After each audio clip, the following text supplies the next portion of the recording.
بسم اللہ الرحمن الرحیم، السلام علیکم۔ ایک جنگ میں دشمن کے مقابلے میں 3 صحابی جو ہے وہ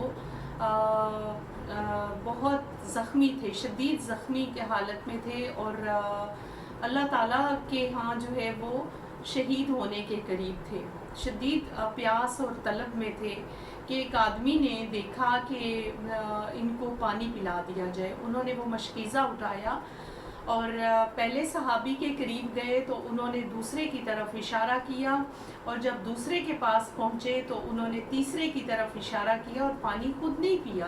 تینوں صحابہ نے پانی نہیں پیا، لیکن احسار کا جذبہ، قربانی کا جذبہ ان کا دیکھیے کہ انہوں نے اپنی زندگی سے بڑھ کر یا اپنی جان سے بڑھ کر انہوں نے دوسرے بھائی کو فضیلت دی، اس کو اہمیت دی۔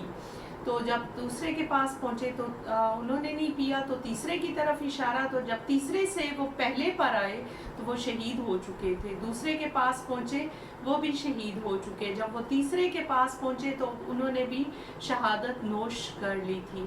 تو گویا یہ کہ اب ہمارے اللہ تعالیٰ ایسا کرے کہ پروردگار ہمارے پاکستان کے مسلمانوں میں بھی ایسا جذبہ رکھے کہ وہ اپنی ضرورت سے بڑھ کر کسی دوسرے مسلمان بھائی کی ضرورت کو محسوس کریں، اور ایسے جذبات رکھیں، انسانی ہمدردی رکھیں۔ اللہ تعالیٰ جو ہے ہم سب کو ہمدردانہ رویہ اپنانے کی توفیق عطا فرمائے، آمین ثم آمین۔ میرا چینل سبسکرائب کریں، شیئر کریں، لائک کریں۔ اللہ حافظ۔